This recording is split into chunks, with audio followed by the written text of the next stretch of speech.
नमस्कार दोस्तों, मेरा नाम है विमल सिंह, बालाजी स्टडी अड्डा में आप सभी का स्वागत है। बीपीएससी टीआरई 3.0 री एग्जाम को लेकर लगातार टॉपिक वाइज वीडियो हम आपको करा रहे हैं। आज का हमारा टॉपिक है भारतीय राष्ट्रीय आंदोलन, जहां पर 1885 से लेकर 1947 तक होने वाली सभी घटनाओं को हम यहाँ पर देखेंगे और यहाँ से जितने भी क्वेश्चन आ चुके हैं वो भी देखेंगे। पीआरटी में इस बार के पेपर में अगर बात करें तो यहां से टोटल 4 क्वेश्चन आपको देखने को मिले थे। 4 नहीं, टोटल 5 क्वेश्चन देखने को मिले थे। वीडियो काफी बड़ा होने वाला है क्योंकि इसमें इतनी सारी चीजें आपकी आने वाली हैं कि मानकर चलिए कि यहां से आपके पेपर में 5 से ज्यादा नंबर तो देखने को एक सिंगल वीडियो से देखने को मिलेगा। तो अच्छे से चीजों को पढ़िएगा और सारी चीजों को रटिएगा, क्योंकि केवल देखने मात्र से चीजें आपके दिमाग में नहीं हो रहती हैं। स्टार्ट करते हैं। अच्छा, एक चीज ये भी है कि ये टोटल वीडियो में 13वें नंबर का वीडियो है। इससे पहले जो 12 नंबर का वीडियो था उसमें हमने जो टॉपिक देखा था वो देखा था विभिन्न प्रकार के ध्येय वाक्य, वहां से भी एक क्वेश्चन आता है। तो वो नहीं देखा हो, साइड में अपना वीडियो मिल जाएगा, प्लेलिस्ट भी अलग से आप देख सकते हैं। तो स्टार्ट करते हैं। भारतीय राष्ट्रीय आंदोलन में सबसे पहले तो भारतीय राष्ट्रीय कांग्रेस, क्योंकि 1885 से 1947 तक जितनी घटनाएं हैं वो सभी देखेंगे। तो 1885 में भारतीय राष्ट्रीय कांग्रेस का गठन हुआ था, स्थापना हुई थी। पहले इसका जो नाम था वो भारतीय राष्ट्रीय संघ हुआ करता था। दादा भाई नौरोजी जो थे उन्होंने सुझाव दिया था बदलने को लेकर के, फिर इसका नाम भारतीय राष्ट्रीय कांग्रेस कर दिया गया था। संस्थापक की अगर बात करते हैं तो इसके संस्थापक थे ए ओ ह्यूम, और ये ए ओ ह्यूम जो है वो स्कॉटलैंड के जो है वो थे। साइड में तस्वीर भी है। स्थान की अगर बात करते हैं कि ये जो भारतीय राष्ट्रीय कांग्रेस की स्थापना है वो कहाँ हुई थी, तो मुंबई के गोकुल दास तेजपाल संस्कृत विद्यालय के ग्वालियर टैंक मैदान में आपका इसकी स्थापना देखने को मिली थी। ये क्वेश्चन पूछा जाता है कि जब भारतीय राष्ट्रीय कांग्रेस का गठन हुआ उस समय वायसराय कौन थे, तो लॉर्ड डफरिन जो है उस समय वायसराय थे। कांग्रेस के पहले अधिवेशन के अध्यक्ष की अगर बात करें, देखिए दो प्रकार से क्वेश्चन बनते हैं। एक तो भारतीय राष्ट्रीय कांग्रेस की स्थापना किसने की थी, संस्थापक कौन थे, तो ए ओ ह्यूम थे। परंतु जो अधिवेशन अलग अलग हुए हैं ना, उसमें पहले अधिवेशन के जो अध्यक्ष थे वो थे डब्ल्यू सी बनर्जी। यहां पर जो पहला अधिवेशन हुआ था वो 1885 में हुआ था और इस पहले अधिवेशन में टोटल 72 प्रतिनिधियों ने भाग लिया था। 1885 के बाद अगला जो अधिवेशन हुआ वो 1886 में हुआ, जिसमें आप देखेंगे तो दादा भाई नौरोजी ये आपके अधिवेशन के अध्यक्ष थे और ये कलकत्ता में अधिवेशन हुआ था। इनको grand old man of India के नाम से जाना जाता है और इन्होंने ही नाम बदलने का सुझाव भी दिया था। अगला है, पहले मुस्लिम अध्यक्ष कौन थे, तो बदरुद्दीन तैयब जी थे, जो 1887 में मद्रास में आपका इन्होंने अध्यक्षता की थी भारतीय राष्ट्रीय कांग्रेस की। इसी प्रकार पूछा जाता है पहले यूरोपियन अध्यक्ष या पहले अंग्रेज अध्यक्ष या पहले ईसाई अध्यक्ष या पहले गैर करके भी, तो जॉर्ज यूले आपका सही होगा। और यहां पर जो जॉर्ज यूले थे उन्होंने 1888 में अध्यक्षता की थी और ये आपका प्रयागराज में वर्तमान नाम के अनुसार जो है ये अधिवेशन हुआ था। अब इस पर बेस्ड क्वेश्चन अगर देखेंगे तो बीपीएससी टीआरई 3.0 पीआरटी 1 to 5 के लेवल पर ये जो आपका पेपर अभी हुआ था जो कि रद्द हो गया था, इसमें क्वेश्चन क्या पूछा गया था, इसमें क्वेश्चन पूछा गया था कि इसमें से किसने ये कहते हुए भारतीय राष्ट्रीय कांग्रेस की हंसी उड़ाई कि यह एक बहुत सूक्ष्म भाग यानी अल्पसंख्यक का प्रतिनिधित्व करता है। डफरिन, कर्जन, मिंटो, इस तरीके से ऑप्शन थे। अगर आप थोड़ा सा ध्यान देंगे यहाँ पर, तो यहाँ पर क्या हमने लिखा है कि वायसराय कौन थे जब ये घटना हुई थी, भारत मतलब घटना क्या कहेंगे कि जब स्थापना हुई थी भारतीय राष्ट्रीय कांग्रेस की, तो वायसराय कौन थे, लॉर्ड डफरिन थे। तो संभवतः इन्होंने ही कहा होगा क्योंकि इसी समय यही वायसराय थे, जो कि बिल्कुल आपका सही है। तो आप क्या कहेंगे, डफरिन आपका यहाँ पर ऑप्शन बिल्कुल सही हो जाएगा। इन्होंने ही कहा था भारतीय राष्ट्रीय कांग्रेस की हंसी उड़ाई कि ये एक बहुत सूक्ष्म भाग का प्रतिनिधित्व करता है। आगे बढ़ते हैं आपका, तो पहली महिला जिसने कांग्रेस अधिवेशन संबोधित किया था कौन थी, कादम्बिनी गांगुली पहली महिला के तौर पर पूछा जाएगा। पर अगर पहली यूरोपियन महिला पूछे या पहली महिला अध्यक्ष पूछे, अध्यक्ष वर्ड जुड़ जाएगा तो अलग हो जाएगा। पहले आयरस अध्यक्ष पूछा जाएगा तो कौन था, तो एनी बेसेंट था। यहां पर इन्होंने क्या किया, संबोधन की बात की गई है, संबोधित अलग चीज है, पर अध्यक्षता जो की थी वो एनी बेसेंट ने की थी। 1917 में कलकत्ता अधिवेशन की अध्यक्षता इनके द्वारा की गई थी, एनी बेसेंट जी के द्वारा। पहली बार अगर पूछा जाए राष्ट्रीय गीत जो है वो कहां कौन से अधिवेशन में गाया गया था, वंदे मातरम, तो वंदे मातरम आपको पता है बंकिम चंद्र चटर्जी के द्वारा आनंद मठ से जो है लिया गया, और 1896 के कलकत्ता अधिवेशन में जिसकी अध्यक्षता की थी रहमतुल्लाह सयानी ने, इसी अधिवेशन में 1896 वाले में पहली बार राष्ट्रीय गीत जो है वो गाया गया था। आगे बात करते हैं अगली घटना 1904। यहाँ पर जो बीच की घटनाएं आप देख रहे हैं, इसमें पहले पहले करके जितने थे वो हमने देख लिए। अब है 1904 जिसमें आया था भारतीय विश्वविद्यालय अधिनियम। फिर 1904 के बाद 1905 बंगाल विभाजन। बंगाल विभाजन की बात करें तो बंगाल का विभाजन पश्चिमी बंगाल, पूर्वी बंगाल इस तौर पर आपको देखने को मिला था। पश्चिमी बंगाल में आप देखेंगे तो बिहार, बंगाल और उड़ीसा ये तीनों आपको देखने को मिले थे। पूर्वी बंगाल में अगर आप देखेंगे तो आपको असम जो है वो देखने को मिला था। तो ये ध्यान रखिएगा कि किसमें इसमें कौन सा बटा है। अब जो बिहार, बंगाल और उड़ीसा है ये मुख्यतः हिंदू बाहुल्य क्षेत्र था, और जो असम था वो आपका मुस्लिम बाहुल्य क्षेत्र था। तो जो हिंदू बाहुल्य क्षेत्र था पश्चिमी बंगाल वाला, इसकी राजधानी कोलकाता, और जो पूर्वी बंगाल था जिसमें आपका मुस्लिम बाहुल्य क्षेत्र था, इसकी राजधानी आपकी ढाका। 1905 में जो बंगाल विभाजन हुआ था, ये मेन यही था इसमें कि कैसे लोगों को बांटा जाए, एक लाइन में ऐसे याद रख सकते हैं। बाद में ये विभाजन रद्द भी हो गया था क्योंकि इसका विरोध हुआ था। इस पर बेस्ड देखेंगे क्वेश्चन कैसे पूछा गया था। अब एक चीज ध्यान से समझिएगा, यहाँ पर जो है वो बंगाल का विभाजन हुआ है, क्वेश्चन हमने इसीलिए यहाँ लगा दिया है साथ में। ये क्वेश्चन भी पूछा गया था बीपीएससी पीआरटी 3.0 पीआरटी 125 में, यही 15 मार्च 2024 वाले पेपर में। क्या पूछा गया था कि किस वर्ष बिहार को बंगाल से अलग किया गया था। यहाँ पर बिहार को बंगाल से पूछा गया। हमने ऊपर क्या पढ़ा है, हमने बंगाल का विभाजन पढ़ा है कि पश्चिमी बंगाल, पूर्वी बंगाल। तो इनमें से बहुत से लोग 1905 आंसर टिक करके चले आए। ध्यान से समझिए कि बंगाल का विभाजन हुआ है, बिहार बंगाल से तो जाकर के आके 1912 में अलग हुआ है। तो यहां पर ना 1905 होगा, ना 1907 होगा, ना 1909 होगा। आंसर क्या होगा, इनमें से कोई नहीं। अब इस चीज को यहां पर एक्सप्लेनेशन भी देख लीजिए कि 22 मार्च 1912 को बिहार और उड़ीसा दोनों बंगाल से अलग हो गए थे, और बिहार और उड़ीसा आपके प्रांत बन गए थे। और 12 दिसंबर 1911 को दिल्ली में महाराजा ने पटना को राजधानी बना करके बिहार और उड़ीसा के निर्माण की घोषणा की थी। तो ये दोनों पॉइंट पता होना चाहिए। बाकी जो 22 मार्च की तारीख देख रहे हैं, इसी तारीख को बिहार दिवस मनाया जाता है, क्योंकि इसी दिन भाई आपका बिहार बना था अलग होकर के। तो बिहार और उड़ीसा दोनों बंगाल से अलग हुए थे। यही पूछा गया बिहार को बंगाल से कब अलग किया गया, तो आप कहेंगे 1912 में किया गया, और तारीख थी 22 मार्च, और 22 मार्च की तारीख को ही बिहार दिवस आपका इसी कारण से बनाया जाता है। आगे बात करें तो इस समय 1905 में वायसराय कौन था, तो आप कहेंगे लॉर्ड कर्जन था। यानी कि जो बंगाल विभाजन था उस समय अगर आपसे कहा जाए कि कौन था बंगाल का वायसराय, बंगाल का नहीं, उस समय वायसराय कौन था, तो लॉर्ड कर्जन था। निर्णय जो है ये कब लिया गया था, ये 19 जुलाई 1905 को जो है ये लिया गया था बंगाल विभाजन का निर्णय। और लागू कब इसे किया गया था, तो 16 अक्टूबर 1905 को शोक दिवस मनाया जाता है, 16 अक्टूबर को। तो 16 अक्टूबर 1905 को बंगाल विभाजन को लागू किया गया था। इसी तारीख को जब लागू हुआ, इसी समय रविन्द्रनाथ टैगोर जी जो थे, इन्होंने गीत लिखा था अमार सोनार बांग्ला। ये जो अमार सोनार बांग्ला है ये बांग्लादेश का राष्ट्रीय गान है। अब इस पर बेस्ड क्वेश्चन भी आपसे पूछा जा चुका है, बंगाल विभाजन की घोषणा जो है वो की गई। ये क्वेश्चन जो आपका है ये फेज 2 पीआरटी में भी पूछा जा चुका है, बीपीएससी प्री में भी 2017 में आया था। तो ये 19 जुलाई 1905, 7 अगस्त 1905 ऐसे करके ऑप्शन है। तो मैंने क्या कहा, घोषणा की गई थी, उसकी जो तारीख है वो आपकी जुलाई वाली है, 19 जुलाई 1905। और जब लागू करने को लेकर कहा जाएगा तो 16 अक्टूबर 1905। तो तारीखों से भी क्वेश्चन बनते हैं, ऐसा नहीं है कि केवल आप थ्योरी थ्योरी रटे। आगे बढ़ते हैं 1905 के बाद अगली घटना 1906 की। 1906 में आपका मुस्लिम लीग का गठन हुआ था, जहां पर आगा खां, ढाका के नवाब सलीमुल्लाह और नवाब मोहसिन उल मुल्क इनके नेतृत्व में मुस्लिम लीग का गठन जो है वो हुआ था। मुस्लिम लीग के गठन में ये सभी आपको नाम देखने को मिल रहे हैं, परंतु मोहम्मद अली जिन्ना जो है वो 1906 के बाद सीधे 1913 में शामिल हुए थे मुस्लिम लीग में। तो जब आपसे क्वेश्चन पूछा जाए कि मुस्लिम लीग का गठन किसने किया था, ऑप्शन में कहीं मोहम्मद अली जिन्ना दे दिया जाए, तो इस चीज को ध्यान रखिएगा कि बाद में ये शामिल हुए थे। 1906 में ही आपका एक कांग्रेस का जो अधिवेशन हुआ था वो आपका हुआ था कलकत्ता का अधिवेशन, कलकत्ता में हुआ था, जहां पर दादा भाई जो नौरोजी हैं इनके द्वारा पहली बार स्वराज शब्द का प्रयोग किया गया था।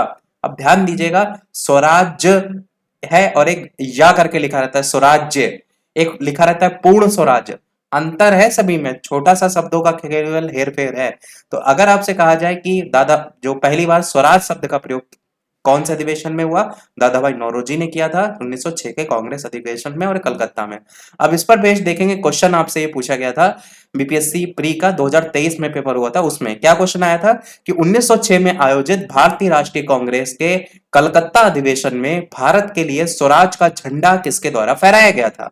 तो ये नहीं पूछा गया कि स्वराज शब्द का प्रयोग जो है वो किसके द्वारा किया गया, यहां पर थोड़ा सा शब्दों को घुमाया गया कि स्वराज का झंडा किसके द्वारा फहराया गया। तो आंसर यहां नहीं बदलेगा कि आंसर वही आपका दादा भाई नौरोजी सही हो जाएगा। 1906 में आयोजित भारतीय राष्ट्रीय कांग्रेस के कलकत्ता अधिवेशन में भारत के लिए स्वराज का झंडा दादा भाई नौरोजी के द्वारा फहराया गया था। बात करते हैं आगे। वीडियो में हमने इतनी ज्यादा मेहनत की है, एक एक क्वेश्चन जिससे रिलेटेड हो सकता था वो हर चीज ढूंढ ढूंढ के लगाई। कोशिश हम कर रहे हैं कि इतनी ज्यादा मेहनत कर लें आपके लिए कि कहीं से भी क्वेश्चन फंसे ना, ये ना हो कि अरे ये कहाँ से आ गया। तो जितनी मेहनत हम कर रहे हैं उतनी मेहनत आप भी करिएगा चीजों को याद करने के लिए। आगे बढ़ते हैं। 1907 का कांग्रेस विभाजन, 1906 हमने अभी जस्ट देखा, तो 1907 का कांग्रेस जो विभाजन था वो आपका सूरत अधिवेशन था। उस समय राज बिहारी बोस जो थे उन्होंने अध्यक्षता की थी। गरम दल और नरम दल, ये जो आप देख रहे हैं ये आपका कांग्रेस का विभाजन हुआ था। गरम दल में जो है आपके लाल बाल पाल ये तीन नाम देखने को मिलता है और अरविंद घोष भी देखने को मिलता है। लाल मतलब लाल लाजपत राय, बाल गंगाधर तिलक और विपिन चंद्र पाल, ये तीन नाम और अरविंद घोष, ये सब आपके गरम दल। बाकी जो बचेंगे वो नरम दल।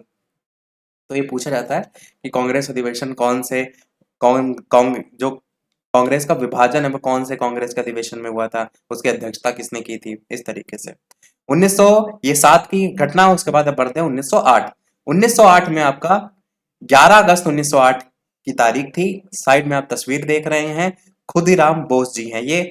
इनको 18 की उम्र में फांसी दी गई थी।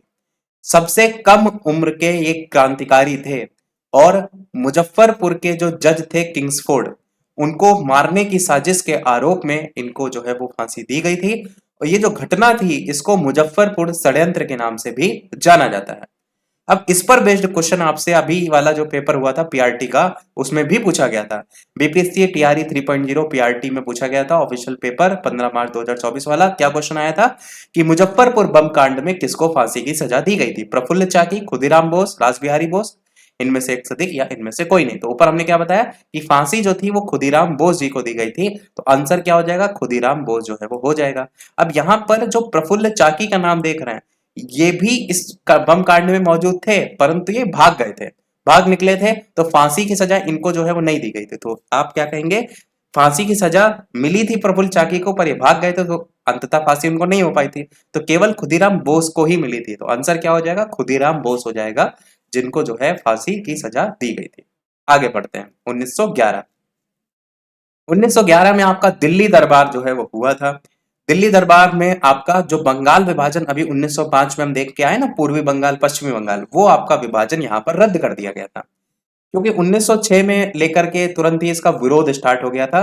और आपका इसको लेकर के स्वदेशी आंदोलन भी 1905-6 में देखने को मिला था, तो वो भी याद रख सकते हैं। तो 1911 में बंगाल विभाजन रद्द कर दिया गया था। इसी 1911 में पहली बार जन गण मन भी गाया गया था। वंदे मातरम करके अलग पूछा जाएगा और राष्ट्रीय गीत राष्ट्रगान क्या पूछा जा रहा है, इस चीज को दिमाग में रखिएगा। तो पहली बार जनगण मन जो है 1911 में गाया गया था। राजधानी जो है पहले कोलकाता थी, कोलकाता से दिल्ली जो ट्रांसफर की गई थी वो आपका इसी 1911 में की गई थी। और किंग जॉर्ज पंचम जो है यहाँ पर इनके द्वारा ही इस राजधानी को लेकर नींव रखी गई थी।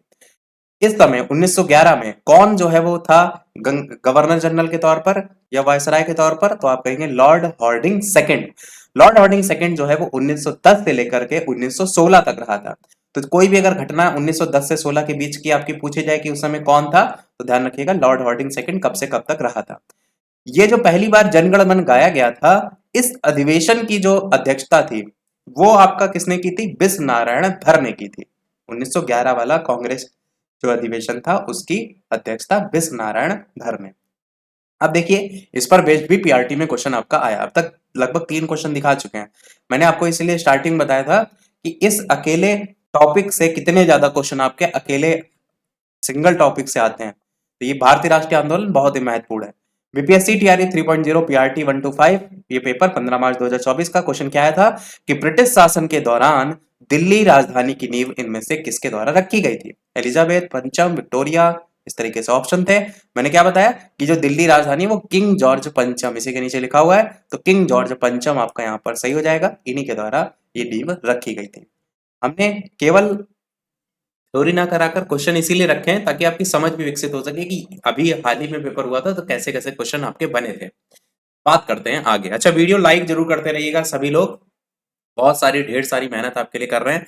और चैनल पर नए हो तो सब्सक्राइब करके भी जुड़ जाइएगा, नोटिफिकेशन बेल भी ऑन कर लीजिएगा। और इससे पहले अब तक जितने भी टॉपिक वाइज करा चुके हैं उनको नहीं देखा हो तो प्लेलिस्ट में अवश्य देख लीजिएगा। और इस वीडियो के लिए पीडीएफ का लाइक का टारगेट ज्यादा होगा क्योंकि ज्यादा मेहनत है, तो 1000 लाइक का टारगेट रख रहे हैं। जैसे ही कंप्लीट होगा टेलीग्राम चैनल पर पीडीएफ हम आपको भेज देंगे। और इससे पहले जितने भी वीडियो करा चुके हैं उसमें जो भी लाइक कंप्लीट हो गए उनकी पीडीएफ भेज दी है, तो वो आप वहां से डाउनलोड करते रहिएगा। आगे बढ़ते हैं। 1913 में आपका गदर पार्टी की स्थापना हुई थी, सैन फ्रांसिस्को में स्थापना हुई थी, और स्थापना लाला हरदयाल जी और सोहन सिंह भाखना जो है इनकी अध्यक्षता में हुई थी। एक क्वेश्चन यहाँ पर आप देखेंगे तो भारतीय राष्ट्रीय कांग्रेस का जो 27वां अधिवेशन है वो किस स्थान पर हुआ था? तो ये अधिवेशन बांकीपुर में जो है वो हुआ था, इसको ध्यान रखिएगा। वैसे हमने बिहार परिप्रेक्ष्य का इसमें अभी शामिल नहीं किया है, हमने सोचा है कि बिहार के परिप्रेक्ष्य वाला अलग से करा देंगे। अभी हमने पूरे भारतीय लेवल पर ही जो भारतीय राष्ट्रीय कांग्रेस है उसी की बात की है। और ये क्वेश्चन काफी रिपीट होता है, इसलिए इसको हमने साथ में लगा दिया है कि भारतीय राष्ट्रीय कांग्रेस का 27वां अधिवेशन 1912 में, इसी 1913 से जस्ट पहले, इसमें बांकीपुर बिहार में हुआ था। इस अधिवेशन की अध्यक्षता आर.एन. मुधोलकर के द्वारा की गई थी और इस अधिवेशन में ए.ओ. ह्यूम को कांग्रेस का पिता जो है वो कहा गया था। ये बिहार परिप्रेक्ष्य से आपका ये जैसे गया अधिवेशन भी हुआ था, तो हमने सोचा था कि वो आपको बिहार परिप्रेक्ष्य वाला अलग से करा देंगे। आगे बढ़ते हैं। प्रथम विश्व युद्ध 1914 से 1918 में हुआ था। 1918 के पहले ही उसी 1915 में अगर आप देखेंगे तो महात्मा गांधी जी जो है वो दक्षिण अफ्रीका से वापस आए थे। ये दक्षिण अफ्रीका से वापस आए थे 9 जनवरी को, और 9 जनवरी को ही प्रवासी भारतीय दिवस के रूप में मनाया जाता है। 1915 के बाद आपका 1916 जिस जो कि आपका था लखनऊ समझौता। लखनऊ समझौता की अगर बात करें तो इसकी जो अध्यक्षता थी वो की थी अंबिका चरण मजूमदार जी के द्वारा। इसमें जो नरम दल और गरम दल ऊपर आपने विभाजन देखा था ना सूरत अधिवेशन वाला, वहां पर ये दोनों एक हो गए थे और कांग्रेस और मुस्लिम लीग में समझौता हो गया था इसी लखनऊ समझौता में। वहां विभाजन, यहाँ पर ये एक हो गए थे। 1916 में ही आपका होम रूल आंदोलन भी हुआ था, जहां पर एनी बेसेंट के द्वारा मद्रास में और बाल गंगाधर तिलक के द्वारा पुणे में इसकी स्थापना की गई थी। तो दोनों नाम याद रखिएगा कि एनी बेसेंट ने मद्रास में, बाल गंगाधर तिलक जी ने पुणे में जो है वो स्थापना इसकी की थी 1916 में। होम रूल आंदोलन के बाद 1917 में चंपारण आंदोलन, ये गांधी जी का पहला सत्याग्रह था। क्वेश्चन ऐसे पूछा जाता है कि गांधी जी का पहला सत्याग्रह कौन सा, और इसमें बिहार के जो नेता थे राजकुमार शुक्ल, इन्होंने ही बुलाया था। इन्हीं के आमंत्रण पर ही महात्मा गांधी जी जो है वो गए थे। गांधी जी से जो है ये राजकुमार जी मिले थे और चंपारण बिहार की स्थिति के बारे में वहां पर इन्होंने बताया था। इस चंपारण आंदोलन में बेसिकली था तिनकठिया प्रणाली, इसका विरोध किया गया था।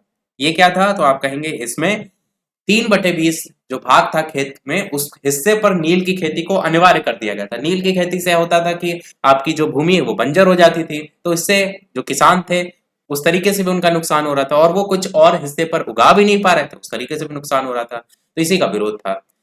बाद में रविन्द्रनाथ टैगोर जी ने महात्मा की उपाधि जो है वो यहाँ पर दी थी। इस बात को भी ध्यान रखिएगा कि महात्मा की उपाधि कहाँ से इनको मिली। अगला आपका 1917 के बाद 1918 में अहमदाबाद मिल मजदूर आंदोलन। इसमें अगर आप बात करेंगे तो गांधी जी जो थे उनके द्वारा सूती कपड़े जो मिल मजदूर हैं उनसे ये मिले थे, और आंदोलन यहाँ पर जो था वो था 50% वेतन वृद्धि को लेकर के। तो ये आंदोलन बाद में फिर सफल रहा था। तो ये सूती कपड़ा मिल मजदूरों से था 1918 में। 1918 में ही आपका खेड़ा आंदोलन भी हुआ था, जो कि आपका गुजरात में हो रहे किसानों के साथ अत्याचार के विरुद्ध ये आंदोलन था। किसानों की फसलें नष्ट होने पर भी उनको टैक्स देना पड़ रहा था, ये सबसे मेन कारण था, और बाद में लगान को माफ किया गया था, इसी 1918 में देखने को मिला था। अगला है रोलेट एक्ट 1919। बिना अपील, बिना वकील, बिना दलील का कानून जो है रोलेट एक्ट को कहा जाता है। और इसमें यह था कि बिना किसी को किसी प्रकार का कारण बताए उसको जेल में डाला जा सकता था। तो ये सारी चीजें रोलेट एक्ट में आई थी, तो इसे ये कहा जाता था 1919 में। 1919 में ही आपको जलियांवाला बाग हत्याकांड घटना देखने को मिली 13 अप्रैल को। डॉक्टर सत्यपाल और डॉक्टर सैफुद्दीन जो किचलू थे, इनकी गिरफ्तारी के विरोध में एक जनसभा आपकी आयोजित हो रही थी। उसमें जनरल डायर ने गोलियां जो है वो चलवा दी थी इसी जलियांवाला बाग में। तो काफी लोग मर गए थे। यही घटना थी जलियांवाला बाग हत्याकांड की। और इस समय जो भारत का वायसराय था वो कौन था? लॉर्ड चेम्सफोर्ड जो है वो भारत का वायसराय था। क्वेश्चन ये वायसराय से बहुत ज्यादा बन जाते हैं, इसीलिए आपको अगर ये पता हो ना कि किस टाइम से किस टाइम तक कौन सा वायसराय रहा था, तो आप निकाल ले जाएंगे। आगे बढ़ते हैं खिलाफत आंदोलन की तरफ। खिलाफत आंदोलन 1919 से 1922 के बीच हुआ था, जिसमें तुर्की के खलीफा के पद को पुनः स्थापित करना ये मेन इसमें लक्ष्य था। खिलाफत आंदोलन का जो नेतृत्व है वो अली बंधु जो थे, जिसमें शौकत अली और मोहम्मद अली, ये साइड में आप तस्वीर देख पा रहे हैं, इनके द्वारा जो है इसका नेतृत्व किया गया था। खिलाफत आंदोलन 1919 से 1922। आगे बढ़ते हैं, इसी में ही बाद में गांधी जी ने भी नेतृत्व किया था। इसी बात हो रही है खिलाफत आंदोलन को लेकर। 1919 के बाद 1920 में आपको देखने को मिला असहयोग आंदोलन। इस असहयोग आंदोलन के समय में आप देखेंगे तो खिताबों का जो भी दी जाती थी उपाधियां वगैरह, उसका त्याग किया गया। सरकारी सेवा, विदेशी सामान, चुनाव, इन सभी का बहिष्कार भी किया गया था। और इसी 1920 में कांग्रेस का नागपुर अधिवेशन जो है आपका इसी 1920 में हुआ था। महात्मा गांधी जो है इनके द्वारा, जैसे सब खिताबों का त्याग कर रहे हैं ना असहयोग आंदोलन में, तो इनके द्वारा केसरे हिंद की जो उपाधि है उसको जो है वो त्याग दिया गया था। तो इतनी चीजें आपको असहयोग आंदोलन में देखने को मिली थी। 1920 के बाद 1922 में घटना हुई थी चौरी चौरा कांड, जो कि 5 फरवरी 1922 को ये घटना हुई थी। इसमें गोरखपुर किसानों के द्वारा थाने को जला दिया गया था, जिसमें 22 पुलिसकर्मी जो है वो मारे गए थे। इसी कारण से महात्मा गांधी जी ने असहयोग आंदोलन को वापस ले लिया था, इस घटना से आहत होकर के। असहयोग आंदोलन चल रहा था ना 1920 से, तो ये घटना हुई, उसके बाद वापस ले लिया था। सुभाष चंद्र बोस जी ने इसे राष्ट्रीय संकट का दर्जा जो है वो दिया था। अच्छा, इस चीज को ध्यान दीजिएगा कि 5 फरवरी 1922 को चौरी चौरा वाली घटना हुई थी, और असहयोग आंदोलन को जो वापस लिया गया था ना, ये आपका 22 नहीं 12 फरवरी को जो है ये आपका वापस लिया गया था, इसी तारीख, इसी सन में 1922 में। तो 5 से 12 कुछ ही दिन का फर्क था, 5-6 दिन का, जिसमें बाद में गांधी जी ने असहयोग आंदोलन को वापस ले लिया था। 1922 के बाद बढ़ते हैं 1923 में, जो कि घटना आपकी थी स्वराज्य पार्टी की। कब ये हुई थी? मार्च 1923 में। इसमें से कुछ नेता थे जो कि महात्मा गांधी जी के विचारों से सहमत नहीं थे, तो इन्होंने अपनी अलग एक पार्टी बनाई स्वराज पार्टी के नाम से, जिसको लेकर के चित्तरंजन दास जी और मोतीलाल नेहरू जी का नाम देखने को मिलता है अध्यक्षता के तौर पर। इन्होंने इस पार्टी का गठन किया मार्च 1923 में, जिसका नाम था स्वराज्य पार्टी। चित्तरंजन दास और आपका मोतीलाल नेहरू, इनको देश बंधु कहा जाता है, देश बंधु चित्तरंजन दास। 1923 में ही आपको दिल्ली में अबुल कलाम आजाद की अध्यक्षता में ये कांग्रेस का जो अधिवेशन है वो देखने को मिला था। अब इसमें खास क्या था? इसमें खास ये था कि ये सबसे युवा अध्यक्ष थे। अबुल कलाम आजाद जो थे वो सबसे युवा अध्यक्ष थे। तो ये 1923 में हुआ था। 1923 के बाद अगला था आपका 1924 में। 1924 का बेलगांव अधिवेशन जो था, इसकी अध्यक्षता की थी महात्मा गांधी जी ने, और ये कांग्रेस का 40वां एकमात्र अधिवेशन था जिसमें गांधी जी जो है वो अध्यक्ष रहे थे। तो क्वेश्चन ऐसे बनता है कि एकमात्र अधिवेशन वो कौन सा है जिसमें गांधी जी ने अध्यक्षता की थी? तो बेलगांव अधिवेशन था। कब हुआ था? 1924 में हुआ था। यहां पर इस चीज को भी समझिए कि गांधी जी ने अध्यक्षता को लेकर के अगर पूछा जाएगा तो ये 1924 का है, पर अगर ये कहा जाए कि गांधी जी ने पहली बार भाग कौन से अधिवेशन में लिया था, तो आप कहेंगे 1901 का कलकत्ता अधिवेशन। दोनों चीजें अलग हैं। अध्यक्षता अगर कहा जाए तो बेलगांव अधिवेशन है, अगर भाग लिया जाए, बात की जाए, तो 1901 वाला अधिवेशन, कलकत्ता अधिवेशन। 1924 के बाद अगला है 1925।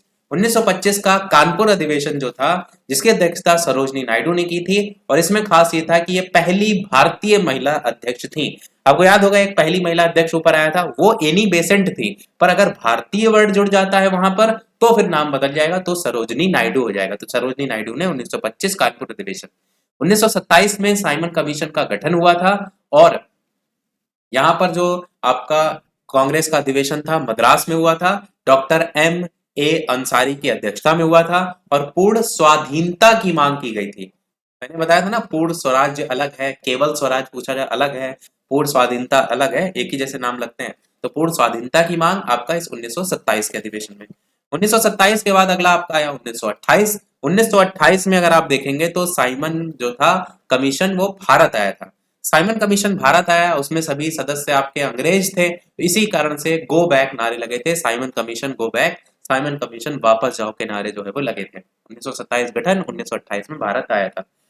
इसी 1928 में ही लाला लाजपत राय के नेतृत्व में प्रदर्शन हो रहा था यहाँ पर, जिसमें क्या हुआ था, लाठीचार्ज हो गया था 1928 में। तो ऐसे में लाठीचार्ज में लाला लाजपत राय जी की मृत्यु हो गई थी, तो ये ध्यान रखिएगा 1928 में इनकी मृत्यु लाठीचार्ज से हो गई थी। आगे 1929 की तरफ बढ़ते हैं, जो कि लाहौर अधिवेशन था, जिसकी अध्यक्षता पंडित जवाहरलाल नेहरू जी ने की थी, और इसमें सबसे इंपॉर्टेंट पॉइंट क्या, पूर्ण स्वराज्य की मांग की गई थी।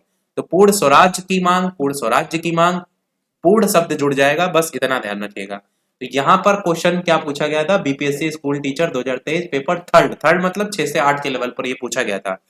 क्वेश्चन पूछा गया था कि भारतीय राष्ट्रीय कांग्रेस के कौन से अधिवेशन में पूर्ण स्वराज्य का सिद्धांत जो है वो ग्रहित किया गया था। कानपुर अधिवेशन, लाहौर अधिवेशन, कराची अधिवेशन, ऐसे करके ऑप्शन, तो आपके कहेंगे बी ऑप्शन हो जाएगा, लाहौर अधिवेशन 1929 में। आगे बढ़ते हैं, अगला है दांडी मार्च, जो कि आपका 12 मार्च 1930 से 6 अप्रैल 1930 को देखने को मिला, जिसमें अगर आप देखेंगे तो ये जो दांडी मार्च की घटना हुई, साबरमती आश्रम से लेकर दांडी तक यात्रा देखने को मिली। इस दांडी मार्च की जो यात्रा थी, इसमें टोटल 78 अनुयायी थे जिन्होंने भाग लिया था, और 241 मील की टोटल ये यात्रा थी। इसी दांडी मार्च के समाप्त होते ही सविनय अवज्ञा आंदोलन की शुरुआत यहीं से ही जो है आपको देखने को मिली थी। तो यहाँ जैसे ये समाप्त हुआ, जैसे यहाँ पहुंचे, वहीं से सविनय अवज्ञा आंदोलन की शुरुआत को लेकर के घोषणा कर दी गई थी। ये था आपका 1930 से 1930, 12 मार्च 6 अप्रैल। आगे बढ़ते हैं, 1930 में ही आपको फिर देखने को मिला नवंबर माह में पहला गोलमेज सम्मेलन। टोटल 3 गोलमेज सम्मेलन हुए थे, तीनों जो सम्मेलन थे वो सेंट जेम्स पैलेस लंदन में जो है आपके आयोजित हुए थे, जिसमें से जो पहला जो गोलमेज सम्मेलन था ये हुआ था आपका 12 नवंबर 1930 से लेकर के 19 जनवरी 1931 के बीच में, 30 से 31 तक चला था, जिसमें टोटल 89 प्रतिनिधियों ने भाग लिया था। इसमें कांग्रेस का कोई प्रतिनिधि नहीं था, ये सबसे मेन पॉइंट आपको देखने को मिलेगा। अगला है आपका गोलमेज सम्मेलन, देखने से पहले इसमें यह भी जान लीजिए, जो ब्रिटिश सम्राट था उस समय कौन था, जॉर्ज पंचम था। ब्रिटिश प्रधानमंत्री कौन थे, रैमजे मैकडोनाल्ड थे। और गवर्नर जनरल कौन था, तो लॉर्ड इरविन था। ये 3 आपको नाम देखने को मिलेंगे जब पहला गोलमेज सम्मेलन आपका हुआ था। इसके बाद अगर आप देखेंगे तो गांधी इरविन समझौता हुआ 5 मार्च 1931 को। यहां पर जो घटना हुई थी ये 19 जनवरी 1931 को खत्म हो गई। पहला गोलमेज सम्मेलन जनवरी के बाद आया फरवरी, और फरवरी के बाद आया मार्च, तो मार्च में ही आपका गांधी इरविन समझौता हुआ 5 मार्च 1931 को। यहां पर आपका कराची अधिवेशन था, अगर पूछ लिया जाए 1931 में कांग्रेस का, यहां पर मौलिक अधिकारों से संबंधित प्रस्ताव पारित किए गए थे इस कराची अधिवेशन में। ये क्वेश्चन बनता है इस तरीके से कि मौलिक अधिकारों से संबंधित प्रस्ताव जो पारित किए गए थे वो कौन से अधिवेशन में किए गए थे, तो आप कहेंगे 1931 का कराची अधिवेशन में किए गए थे। अब 5 मार्च 1931 में ही आपको जो गांधी इरविन समझौता था, इसमें क्या देखने को मिला कि कुछ चीजें इरविन ने स्वीकार की और कुछ गांधी जी ने स्वीकार की। इरविन ने क्या स्वीकार किया कि जो नमक बनाने का अधिकार है वो दे दिया जाए, सभी राजनीतिक बंदियों को रिहा कर दिया जाए। गांधी जी ने क्या स्वीकार किया कि जो सविनय अवज्ञा आंदोलन है उसको स्थगित कर दिया जाएगा, जो कि ऊपर अभी बताया था कि तुरंत उन्होंने घोषणा कर दी थी। और दूसरा सबसे महत्वपूर्ण पॉइंट कि कांग्रेस भी दूसरे गोलमेज सम्मेलन में भाग लेगी, क्योंकि पहले वाले में तो किसी ने भाग ही नहीं लिया था। ऊपर देखेंगे तो कांग्रेस का कोई भी प्रतिनिधि भाग नहीं लिया था, इसीलिए प्रथम गोलमेज सम्मेलन के तुरंत बाद आपको देखने को मिला गांधी इरविन समझौता, ताकि ये बात यहाँ पर हो कि भैया कांग्रेस में के लोग आए और कांग्रेस दूसरे गोलमेज सम्मेलन में भाग लेगी, ये चीज उन्होंने यहाँ रखी थी। कांग्रेस ब्रिटिश असामान का बहिष्कार भी नहीं करेगी, इस बात को भी इसमें रखा गया था। तो ये गांधी जी ने स्वीकार किया था। अब इसके बाद दूसरा गोलमेज सम्मेलन हुआ, जो कि सितंबर 1931 से दिसंबर 1931 में आपको देखने को मिला। यहां पर आप देखेंगे तो ब्रिटिश सम्राट थे जॉर्ज पंचम, ब्रिटिश प्रधानमंत्री थे रैमजे मैकडोनाल्ड, पर जो वायसराय थे अब वो यहाँ पर बदल गए हैं। वो कौन हो गए, वेलिंगटन हो गए। क्योंकि पहले जो वायसराय इससे पहले वाले गोलमेज सम्मेलन में थे वो आपको लॉर्ड इरविन देखने को मिलेंगे। इरविन केवल तभी तक थे जब तक गांधी इरविन समझौता हुआ, उसके पहले वाले में केवल रहे, गांधी इरविन समझौता हुआ, फिर ये चले गए, और फिर दूसरा गोलमेज सम्मेलन में फिर यहाँ पर वेलिंगटन बन गए हैं वायसराय। बाकी ब्रिटिश प्रधानमंत्री और ब्रिटिश सम्राट वही के वही हैं। यहाँ पर सबसे महत्वपूर्ण बात थी कि कांग्रेस के प्रतिनिधि के रूप में महात्मा गांधी जी ने भाग लिया था। राष्ट्रीय दल के जो प्रतिनिधि थे वो थे आपके मदन मोहन मालवीय। दलित वर्ग के जो प्रतिनिधि थे यहाँ पर वो थे भीमराव अंबेडकर। ये ध्यान रखिएगा कि किसने कौन से प्रतिनिधि के रूप में काम किया था। ये भीमराव अंबेडकर वाला क्वेश्चन शायद आया हुआ है, अब फेज 1 में आया, 2 में आया, 3 में आया, ये नहीं याद है, पर आया है। दलित वर्ग के प्रतिनिधि भीमराव अंबेडकर जी। महिला प्रतिनिधि के रूप में सरोजनी नायडू और बेगम जहां आरा जो है यहाँ पर थी। बढ़ते हैं अगले 1932 की तरफ, क्योंकि ये वाला था जो 1932, यहाँ पर 1931 तक दिसंबर में हुआ है दूसरा गोलमेज सम्मेलन। उसके बाद आपका 26 सितंबर 1932 को पूना पैक्ट देखने को मिला, जहां पर गांधी जी, अच्छा तीसरा गोलमेज सम्मेलन इसलिए नहीं देख रहे हैं क्योंकि वो नवंबर के आसपास हुआ है, उससे पहले ही घटना हुई है पूना पैक्ट, तो क्रम से देख रहे हैं ना इसलिए। तो पूना पैक्ट जो था, इसमें गांधी जी दलितों के लिए अलग से निर्वाचक मंडल बनाए जाने से दुखी थे। 20 सितंबर 1932 से पूना के यरवदा जेल में उन्होंने आमरण अनशन इसको लेकर के आरंभ किया था। मदन मोहन मालवीय, डॉक्टर राजेंद्र प्रसाद, सी राजगोपालचारी, इनके प्रयासों से पूना में गांधी जी और डॉक्टर अंबेडकर के मध्य एक समझौता जो है यहाँ पर देखने को मिला था। इन सभी के प्रयासों से यहाँ पर जो समझौता था उसमें दलितों के लिए अलग से निर्वाचक मंडल को समाप्त कर दिया गया। प्रांतों में दलितों के लिए जो सीटें थी वो 71 से बढ़ा करके 147 जो है वो कर दी गई थी। यहाँ पर भीमराव अंबेडकर और महात्मा गांधी जी के बीच ये समझौता आपको देखने को मिला था, जिसको हम कहते हैं पूना पैक्ट के नाम से, जो कि 26 सितंबर 1932 को आपका हुआ था।